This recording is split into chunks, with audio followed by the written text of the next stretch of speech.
El Comentario Podcast presenta un espacio realizado y dirigido por Agustín Sancho Cubero. La ciudad de Lille se alzaba como un gigante de piedra y ladrillo bajo el cielo plomizo del norte de Francia. Corría el viento gélido que suele preceder a las tormentas de invierno, y en medio de aquel frío, un hombre de 65 años caminaba con el peso de 4 décadas de convicciones de hierro sobre sus hombros. Su nombre no era tan relevante como su historia, una crónica de orgullo y redención que comenzó mucho antes, cuando cruzó el océano desde su América Latina natal llevando consigo una fe que creía pura pero que estaba teñida de una amargura que no lograba reconocer. Durante 40 años, este hombre fue pastor de una pequeña congregación en su propia casa. No había coros majestuosos ni luces de colores, solo la palabra severa y la lectura de las Escrituras bajo una luz amarillenta que parecía subrayar la rigidez de su teología. En su corazón, la palabra idolatría se había convertido en un arma. La usaba contra todo aquello que no encajara en su esquema mental, y su objetivo principal, su gran molino de viento, era la devoción a la Virgen de Guadalupe. Veía su imagen en los barrios latinos de la ciudad, la veía en las cocinas de los inmigrantes, en las medallas de los niños y en los tatuajes de los jóvenes que buscaban un refugio en medio de la soledad del exilio. Para él, aquella mujer del manto estrellado no era más que un engaño, una construcción pagana que alejaba a los hombres del verdadero camino. Dedicaba sus noches enteras a escribir panfletos, hojas y hojas que imprimía con una furia silenciosa y que doblaba a mano con la paciencia de quien cree estar librando una guerra santa. En aquellos papeles, con una pluma que creía inspirada y que hoy reconoce como arrogante, llamaba a la señora del Tepeyac una falsa diosa y pedía a sus hermanos que se alejaran de aquel ídolo. No comprendía que lo que él llamaba celo religioso era en realidad miedo disfrazado de teología. El orgullo tiene esa particularidad de convertir el temor en argumento, de levantar muros de certezas para no tener que mirar de frente lo incomprensible. Él vivía detrás de ese muro, respetado por su comunidad, escuchado como una autoridad indiscutible que decidía qué era pecado y qué era verdad. Un día, una vecina de origen mexicano, una mujer dulce que siempre le ofrecía café con una bondad que no pedía nada a cambio, le mostró su pequeño altar. Había una imagen de la Virgen iluminada por una vela pequeña. El pastor sintió una irritación que intentó disimular y le dijo que aquella imagen le preocupaba, que debía conocer la verdad de las Escrituras. La mujer lo miró con una calma que ahora él entiende como verdadera sabiduría y le respondió que aquella señora le había salvado la vida 2 veces y que no necesitaba que nadie le explicara quién era ella. El pastor salió de aquel apartamento sintiendo lástima por la ignorancia de la mujer, sin saber que era ella quien le tenía lástima a él. Así pasaron los años, entre sermones encendidos y panfletos distribuidos en los buzones de los edificios latinos. Sin embargo, la vida tenía preparada una lección que no llegaría a través de un libro ni de un debate teológico. El centro de su existencia era su hija única, una joven de 18 años que había crecido escuchando sus enseñanzas pero que poseía una inteligencia inquieta y una mirada capaz de cuestionar la dureza de su padre. Ella solía preguntarle por qué hablaba tan mal de quienes no pensaban como él, y el pastor siempre tenía una respuesta lista, un versículo para justificar su falta de ternura. Entonces, en el momento de mayor arrogancia espiritual del hombre, la enfermedad entró en su casa como un ladrón. Fue una fatiga inusual al principio, luego síntomas confusos que los médicos no lograban descifrar hasta que llegó el diagnóstico terrible. Era una enfermedad degenerativa rara, un proceso silencioso que no tenía cura conocida y que iría apagando el cuerpo de la joven de forma progresiva. El pastor, el hombre que tenía respuestas para todos, se encontró sentado en una silla de plástico de un hospital de Lille sin una sola palabra que decir.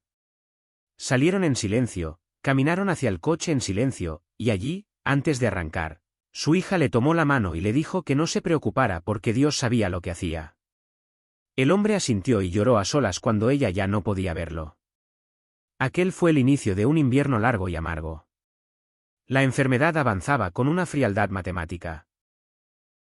Los días se volvieron una sucesión de visitas médicas, de protocolos paliativos y de una desesperación que el pastor intentaba sepultar bajo capas de actividad religiosa. Seguía predicando, seguía atacando la fe de otros, seguía siendo el líder fuerte fuera de casa mientras por dentro se desmoronaba ladrillo a ladrillo. No tenía con quién hablar porque su propia teología le prohibía dudar o preguntar por qué. El sufrimiento real desnudó sus certezas vacías y le mostró que gran parte de su fe era en realidad una Identidad construida sobre el miedo a estar equivocado. Una noche, su hija le preguntó si creía que Dios podía hacer cosas que los médicos no podían hacer. Él tardó en responder porque la pregunta no era abstracta, era un ruego personal. Le dijo que sí, pero en su interior descubrió una duda enorme que lo dejó mudo. La joven fue perdiendo sus funciones, dejó de caminar, luego necesitó ayuda para todo, hasta que un día su conciencia empezó a desvanecerse. El pastor se quedaba noches enteras a su lado, mirando el monitor que marcaba sus constantes vitales, sintiendo que su mundo entero se reducía a aquel sonido rítmico y mecánico. Oraba, pero sus oraciones eran ahora un vacío, palabras que rebotaban en las paredes de una habitación que sentía deshabitada. Arrodillado junto a la cama, llegó a confesar que no sabía qué hacer, que no sabía si Dios estaba allí, y pidió que por favor no se la quitara. Fue un grito visceral, sin estructura ni doctrina, el primer acto de verdadera humildad en décadas. Entonces, una tarde de otoño, la joven cayó en coma. El médico le advirtió que era cuestión de horas o quizás de días. El pastor se quedó solo en el cuarto, sumergido en un silencio que pesaba como el plomo. En medio de aquella oscuridad, empezó a hablar consigo mismo, admitiendo sus miedos, su sentimiento de fraude y la vergüenza de sus ataques pasados contra la fe de los humildes. De repente, escuchó un movimiento. Su hija movió la mano y abrió los ojos con una claridad sobrenatural, una lucidez que no pertenecía a este mundo. Miró hacia el techo con un gesto de reconocimiento profundo y, con una voz firme que desafiaba toda lógica médica, le dijo a su padre que la señora con estrellas en el manto estaba allí. El pastor sintió un frío que no era de miedo sino de presencia. Su hija le pidió que le pusiera su imagen. El hombre, que había pasado 40 años combatiendo aquella devoción, se levantó y fue hacia un armario donde guardaba objetos confiscados como trofeos de su guerra espiritual. Allí, envuelta en una tela oscura, estaba una pequeña medalla de la Virgen de Guadalupe que le había quitado a una anciana años atrás llamándola idólatra. La sacó con manos temblorosas y con el corazón roto por el orgullo, se la puso a su hija en el cuello. La joven cerró los ojos y su respiración se volvió profunda y tranquila. El pastor se durmió en su poltrona, vencido por el cansancio. Cuando despertó con la luz del amanecer filtrándose por la ventana, vio algo que cambió su existencia para siempre. Su hija estaba de pie junto a la ventana, descalza, con color en las mejillas y una vitalidad que no debería existir según los informes médicos. Estaba completamente sana. Ella se giró, le sonrió y le preguntó si había dormido bien. El hombre de las 1000 palabras se quedó mudo, llorando como un niño pequeño, experimentando un alivio que lo liberaba de décadas de amargura. Los médicos no encontraron explicación científica para lo ocurrido. Los marcadores de la enfermedad habían desaparecido de forma inexplicable. El pastor miraba los resultados médicos y luego miraba la medalla en el cuello de su hija. Comprendió que la gracia había entrado en su vida precisamente a través del símbolo que él más había despreciado. No fue por sus méritos ni por su doctrina correcta, fue a pesar de ellos, por una misericordia pura y desinteresada que no guardaba rencor. Aquella claridad le obligó a mirar su pasado y a reconocer que había estado combatiendo algo que no comprendía. El proceso que siguió no fue fácil ni rápido. Tuvo que sentarse frente a su pequeña congregación y decirles la verdad, contarles que no podía seguir guiándolos porque él mismo necesitaba volver a aprenderlo todo. Disolvió el grupo, devolvió las ofrendas y se encontró solo en un vacío necesario para reconstruirse. Empezó a estudiar la historia de la Iglesia. Leyó a los padres de los primeros siglos y descubrió con asombro que la fe que él había atacado como una invención humana era en realidad la fe original de los apóstoles. Descubrió la belleza de la Eucaristía, la profundidad de la liturgia y la verdadera enseñanza sobre María, que no era una diosa, sino la madre que Dios eligió para venir al mundo. Entendió que venerar no es adorar y que pedir la intercesión de los santos es un acto de amor dentro de la gran familia de Dios donde la muerte no tiene la última palabra. Se acercó a la parroquia más cercana, se sentó en los bancos del fondo y empezó a asistir a misa como un buscador humilde.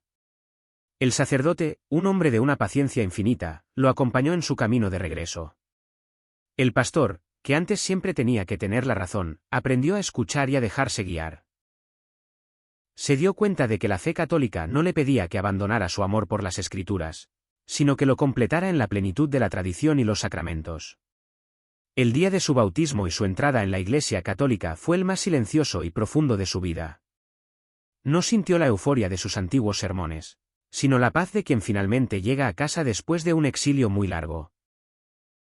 Pensó en cada panfleto escrito, en cada palabra de desprecio, y sintió que cada una de ellas era lavada por el agua que caía sobre su frente.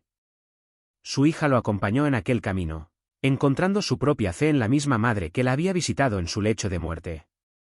Hoy, aquel antiguo pastor es un catequista que enseña con la autoridad de quien ha estado perdido y ha sido encontrado. No habla desde la soberbia de quien se cree dueño de la verdad, sino desde la gratitud del mendigo que ha encontrado el pan y quiere compartirlo con otros. En su sala parroquial recibe a personas con dudas, con miedos y con historias de alejamiento, y lo primero que hace es contarles su error para que sepan que nadie está demasiado lejos del alcance de Dios. Habla de la señora del manto estrellado con una ternura que antes le era ajena, reconociendo en ella no un obstáculo hacia Cristo, sino el camino más corto y dulce hacia su corazón. Explica que ella es la madre que no pierde de vista a ninguno de sus hijos, incluso a los más rebeldes, incluso a los que intentan rasgar su manto con sus propias manos. Nuestra Señora de Guadalupe sigue siendo para él el gran milagro de su vida, la prueba de que la lógica de la gracia excede por completo la lógica de los hombres. A veces mira la medalla que todavía lleva su hija y recuerda la ironía de aquel cajón donde la guardó como un trofeo de guerra.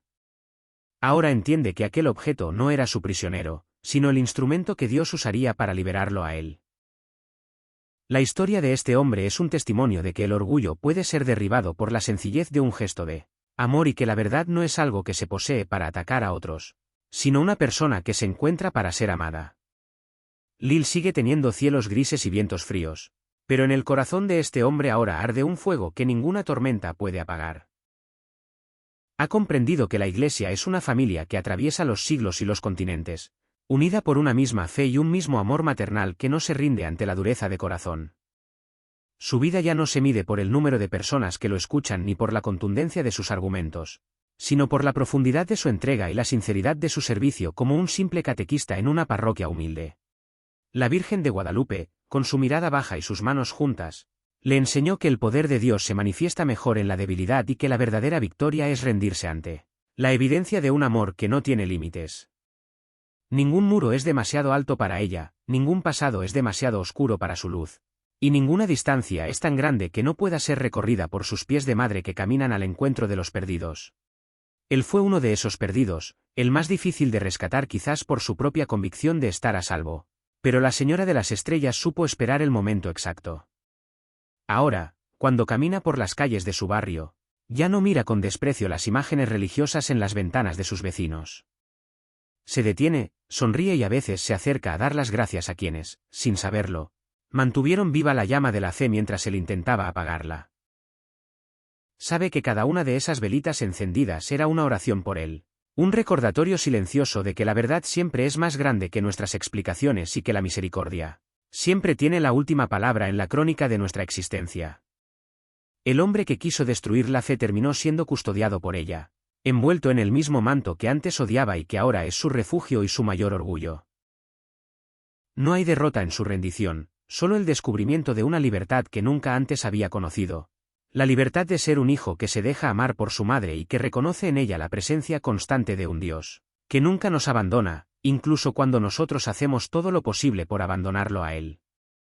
Su hija es el testimonio vivo de aquella noche de milagro, un recordatorio constante de que para Dios nada es imposible y de que la fe puede mover montañas de prejuicios y de enfermedades.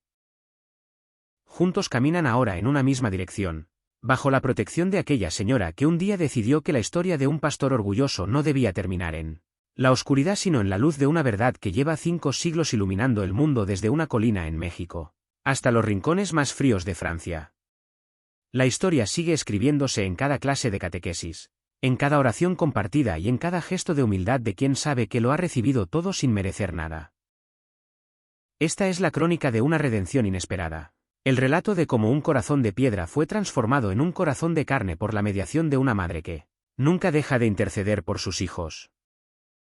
Que este testimonio sirva para recordar que la esperanza nunca es vana y que la Virgen de Guadalupe sigue presente, cubriendo con su manto de estrellas a todo aquel que se atreve a mirarla con los ojos del alma y a pedirle, aunque sea en medio de la duda más profunda, que lo lleve de la mano hacia su hijo. La vida de este hombre es ahora una canción de gratitud. Un poema de misericordia escrito con los trazos de una providencia que sabe escribir derecho sobre los renglones más torcidos de nuestra soberbia humana. Espacio realizado y dirigido por Agustín Sancho Cubero. Gracias por su atención. Hasta la próxima edición del programa.